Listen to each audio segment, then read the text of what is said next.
Hello everyone, আসসালামু আলাইকুম। কেমন আছো তোমরা সবাই? আশা করছি তোমরা সবাই খুব ভালো আছো, সুস্থ আছো। আলহামদুলিল্লাহ, আমরাও বেশ ভালো আছি।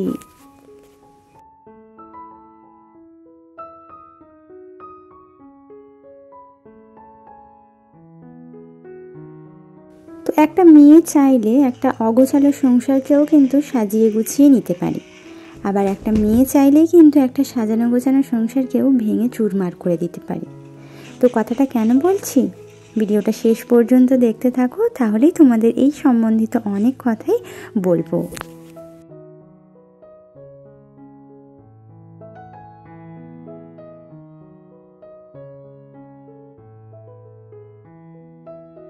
তো আজকের ভিডিওটা শুরু করেছি সকালের নাস্তা কমপ্লিট করার পর। হাজবেন্ড বেরিয়ে গিয়েছেন তারপর থেকে। তো সকালবেলায় রুটি এবং চা দিয়ে দুজনে মিলে নাস্তাটা করেছি। তারপরে মেয়ে তো অলরেডি উঠে হাজির, যেটা হয় ঘরে লাইট জ্বালালেই কিন্তু মেয়ে আমার উঠে হাজির হয়ে যায়। সকালবেলায় শুধু ঘরটা ঝাড়ু দিয়েছিলাম, দিয়ে আমরা নাস্তাটা শেষ করেছি। তারপরে এই যে হাজবেন্ড চলে যাওয়ার পর বিছানাটা গুছিয়ে নিলাম। তারপরে এই যে টুকটুক করে কাজগুলো করে নেব। তো আজকের কিন্তু কাঁথা কম্বলগুলো সব রোদ্দুরে দিয়েছি। আসলে কদিন ধরে যা কুয়াশা পড়ে রয়েছে, তাই আর দেওয়া হচ্ছিল না।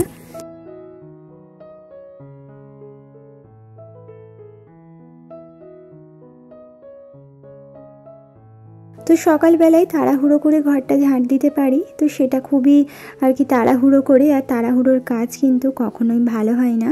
হ্যাঁ, সেই জন্যই আর কি যেমন তেমন করে ঘরটা ঝাড়ু দিয়ে দিই নাস্তাটা করার জন্য, কারণ বাসি ঘর ধরে কখনোই খাওয়া দাওয়া করতে নেই।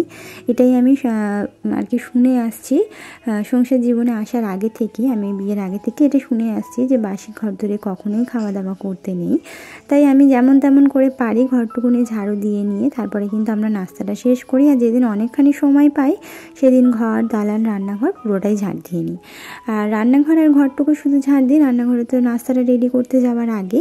তো এই কিছু নিয়ম আমি ফলো করি, যে নিয়মগুলো ফলো করার কারণে আমার সংসারে কিন্তু অনেক দিক থেকেই অনেক ভালো দিক আছে, সেই কারণে। তো যাই হোক, এখানে কিন্তু ঘর দোর ঝাড় দেওয়ার পাশাপাশি পোঁচাপুচিটা কমপ্লিট করে ফেলেছি। তারপর আজকে সোজা চলে এসেছি রান্না করতে। আজকে না সকালবেলা রুটি খাওয়ার পর এত পরিমাণে খিদে লাগছিল, তেমন একটা কিছু ছিলও না। এখন কিন্তু এই বলতে পারো 11টা থেকে 11:30টার মতো বাজে, এত পরিমাণে খিদে লেগেছে। তো ভাবলাম আর কি আর এখন করব, তো ঝট করে ভাত তরকারিটা করে নিই, বরঞ্চ তাড়াতাড়ি গোসলটা শেষ করে খাওয়া দাওয়াটা করে নিতে পারবো। তো আজকের তেমন একটা রান্নার ঝামেলাও ছিল না। লাল শাক তো যেটা ফ্রিজে ছিল তোমরা তো দেখেইছো, তো সেই লাল শাকটাকেই আজকের চিংড়ি মাছ দিয়ে রান্না করে নেব।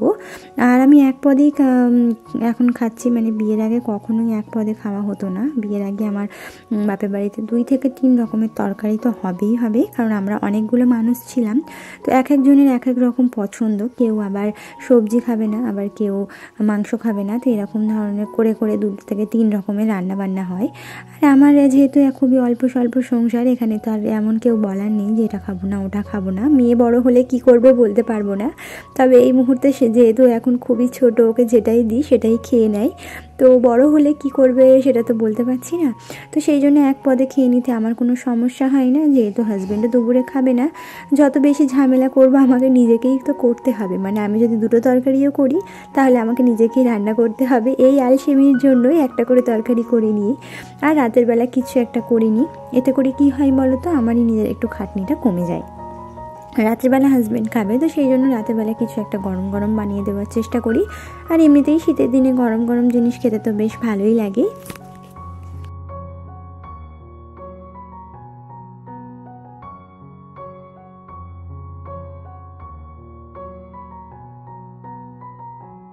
তো গত কয়েকদিন আগে আমি ইউটিউবে একটা ভিডিও দেখছিলাম, যে হাজব্যান্ডের খুবই মানে নাটক বলতে পারো, বাংলাদেশের যে নাটকগুলো হয়ে থাকে সেই নাটক হিসেবে আমি একটা নাটক দেখছিলাম। আমার না ভীষণ ভালো লাগে জানো তো বাংলাদেশের নাটকগুলো দেখতে।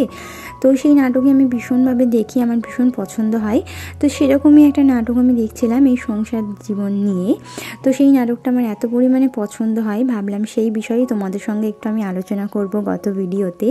তো সেটাই আর কি একটু বলবো, মানে যেটা যেটা আমি ভিডিওর প্রথমে তোমাদেরকে জানালাম, হ্যাঁ, যে একটা মেয়ে চাইলেই কিন্তু একটা সাজানো গোছানো সংসারকে ভেঙে দিতে পারে, আবার একটা ভাঙা সংসারকেও গুছিয়ে নিতে পারে।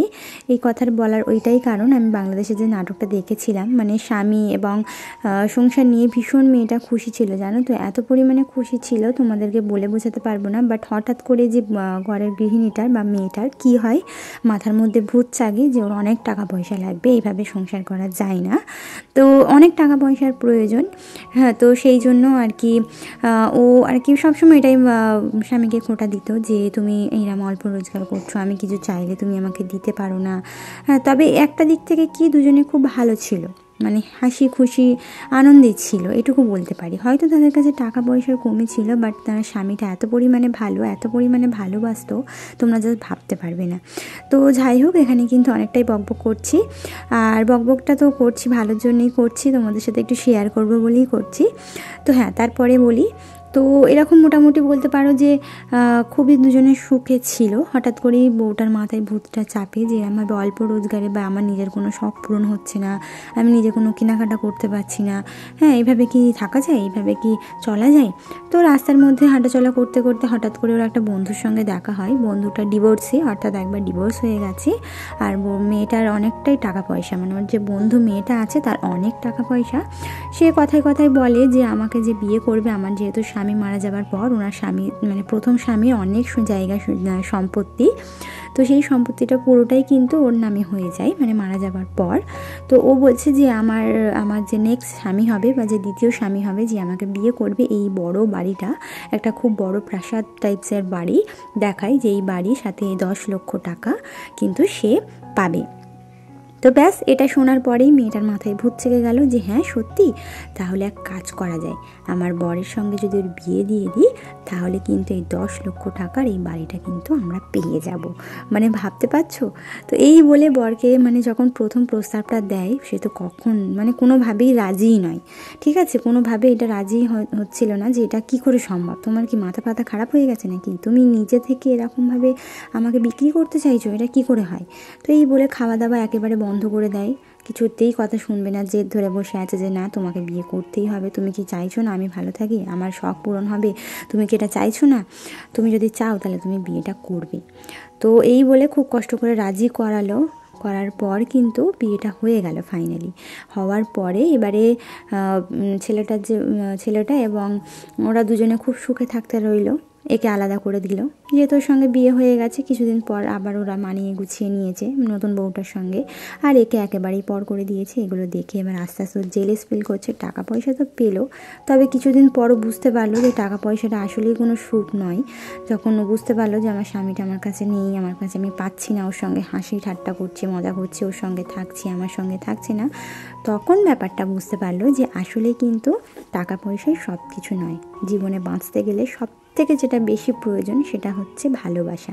আমিও যেটা ডিজার্ভ করি বা আমিও যেটা বুঝি, আমার এই যে সংসারে আমার এই হাজব্যান্ডের 1 মাস মতো কাজ বন্ধ গেছে, তার সত্ত্বেও আমি কোনো দিনের জন্য এই জিনিসটা, মানে আমি সব সময় ওনার সামনে হাসি খুশি থাকতাম, মানে সব সময়ের জন্য এমনভাবে চলাফেরা করতাম, আমরা দুজনে এত সুখে ছিলাম, সত্যি কথা বিশ্বাস করো।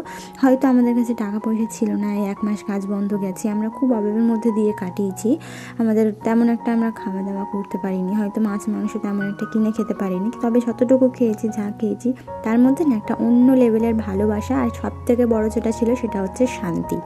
তোমার পাতেতে যদি মাংস থাকে, মাছ থাকে, অথচ তোমার মনে যদি কোনো রকমের কোনো শান্তি না থাকে না, তুমি সেগুলো খেয়েও কোনো তৃপ্তি পাবে না। তোমার মনে যদি শান্তি থাকে, তুমি যদি মানসিকভাবে ভালো থাকতে পারো, তাহলে তুমি যদি শুধু এই অল্প একটুখানি বা 1 গ্লাস পানি খেয়েও দিন কাটিয়ে দিতে পারো, তাহলে তোমার দিনটা অনেক ভালো যাবে, যেটা সব থেকে বেশি প্রয়োজন, জানো তো। কারা কারা একমত আমাকে কিন্তু কমেন্টে জানাবে। তো যাই হোক, এখানে আরেকটা কমেন্টে রিপ্লাই দিই। তো গত ভিডিওতে আমার এক দিদিভাই, নামটা আমার মনে পড়ছে না, সুজাতা খাতুন হবে সামথিং, মনে পড়ছে না, আমাকে কমেন্ট করেছিল যে আমার ভিডিও দেখে নাকি উনি চপার কিনেছে, তো সেই চপারটা উনি ইউজ করতে পারছে না, মানে ব্লেন্ড করলেই না নাকি আটকে যাচ্ছে। তো আমারও ওটা হতো প্রথম আমিও ভেবেছিলাম আটকে যাচ্ছে মানে জিনিসটা একেবারে আমি বেকার কিনলাম, কিন্তু অ্যাকচুয়ালি ব্যাপারটা হচ্ছে তুমি যখনই কোনো কিছু এর মধ্যে ব্লেন্ড করবে বা কোঁচাবে, তখন একটা জিনিসে ফলো করবে, প্রথমে ব্লেডটা বসিয়ে তারপরে কিন্তু কিন্তু বাকি জিনিসগুলো দেবে। আমি প্রথমে যেটা করতাম, প্রথমে পেঁয়াজ বা আলু যেটা চপ করব সেটা দিয়ে তারপরে না আমি ব্লেডটা দিতাম, তাহলে আটকে যেত, একদমই আমি ঘোরাতে পারতাম না। কিন্তু ব্লেডটা বসিয়ে দিয়ে তারপর সব কিছু কাটাকুটি ছোটো ছোটো করে টুকরো করে দিতাম। আর যখনই দেখবে যে ব্লেডে আটকে যাচ্ছে, তুমি দড়িটা টানতে পারছো না, তখন একটু ঝাঁকুনি দিয়ে আর কি মানে চপারটাকে নাড়িয়ে নেবে। ব্লেডে না আটকে যায়, জানো তো, সেই জন্যই এটা হয়। একটু নাড়িয়ে চাড়িয়ে নিলেই দেখবে খুব সুন্দরভাবে তুমি কোঁচাতে পেরেছো। প্রথম আমার ওই জিনিসটা হতো, তবে আমি যখন থেকে এইভাবে ইউজ করা শুরু করেছি, আমার কাছে এটা সব থেকে সহজ হয়ে গেছে ডিম ভাজার জন্য বিশেষ করে। সেই জন্য রাত্রেবেলা ডিমের অমলেট বানানোর সাথে সাথেই ভাবলাম তোমার এই কমেন্টের রিপ্লাইটাও দিয়ে দিই। তো যেহেতু আমার ভিডিও দেখে তুমি চপারটা কিনেছো, তোমার যাতে জিনিসটা নষ্ট না হয় সেই জন্যই তোমাকে জানিয়ে দিলাম। এটা প্রচণ্ড কাজের একটা জিনিস। তুমি যদি একবার এটাকে ইউজ করা স্টার্ট করে দিতে পারো, তোমার কাছে মনে হবে এত পরিমাণে প্রয়োজনীয় একটা জিনিস। বিশেষ করে যখন আমরা কোনো কিছু চাপ বানিয়ে থাকি, বা বিশেষ করে ডিমের ফাঁকিবাজি বা মাছ কষা, মাছের ঝাল এগুলো বানিয়ে থাকি, দেখবে পেঁয়াজটা সিদ্ধ হতে না অনেক বেশি সময় লাগে। সেই জন্য এইভাবে যদি চপ করে পেঁয়াজের মশলাটা আমরা যখন কষাবো, তখন এত তাড়াতাড়ি হয়ে যায় তুমি নিজেও ভাবতে পারবে না। তো যাই হোক, তোমাদের সঙ্গে অনেক বকবক করে ফেললাম, আর সেই সাথে ভিডিওর লাস্টের দিকেও চলে এসেছি। আজকের কিন্তু শুধুমাত্র রান্নাবান্না দিয়েই তোমাদের সঙ্গে ভিডিওটা তুলে ধরলাম। তো এটা হচ্ছে রাত্রেবেলার ভিডিও। দুপুরে রান্নাবান্না করে খাওয়া দাওয়া করে ঘুমিয়ে পড়েছিলাম, সন্ধ্যা থেকে একটু কাজ নিয়ে ব্যস্ত ছিলাম। আর এই যে রাত্রেবেলা একটা ডিম ভেজে নিলাম, ডিমের অমলেট করে নিয়েছি। হাজব্যান্ড বললো আর কিছু করার দরকার নেই, তো সুন্দর করে একটা আলু আর একটা পেঁয়াজ দিয়ে এভাবে ডিমের অমলেট করলে এই দিয়েই ভাত খাওয়া হয়ে যাবে। তো রাত্রেবেলা রান্নাঘর এইভাবে পরিষ্কার করে ক্লিন করে তবেই কিন্তু আমি ঘুমাতে যাই, যে কারণে কিন্তু আমার রান্নাঘর সবসময়ের জন্য পরিষ্কার পরিপাটি থাকে। না হলে বেসিনের এরিয়ায় নোংরা করে রেখে দিলে আসল আর কিন্তু উপদ্রব এখান থেকেই হয়। সেই জন্যই আমি আর কিছু করি না করি রাত্রেবেলা অন্তত বেসিন এরিয়াটাকে ক্লিন করে রেখে দিই। সকালবেলায় যেহেতু আমার তাড়াহুড়োর নাস্তা রেডি করার থাকে সেই জন্য। তো যাই হোক, আজকের ভিডিওটা তোমাদের কাছে কেমন লেগেছে কমেন্ট করে জানাতে কিন্তু ভুলবে না। তো মাঝে মাঝে কী হয় বলো তো, এমন পরিমাণে ঠান্ডা লাগে যে কারণে আমি থালাবাটি ধুতে পারি না রাত্রিবেলায়। তো তখন কি করি, থালাবাটি না ধুতে পারলেও অন্তত বেসিন এরিয়াটাকে ক্লিন করে রেখে দিয়ে থালা বাসনটা ঘরেই রেখে দিই। রান্নাঘরে রেখে দিলে কিন্তু আসলে আসতে পারে, সেই জন্য। তো যাই হোক, আজকের ভিডিওটি এ পর্যন্তই ছিল। আশা করছি পরবর্তী ভিডিও পর্যন্ত তোমরা সবাই সুস্থ থাকবে, ভালো থাকবে। আল্লাহ হাফিজ, আসসালামু আলাইকুম। আর এই যে এখন হচ্ছে রাত্রিবেলায় আমার রান্নাঘর টিপটপ ক্লিন।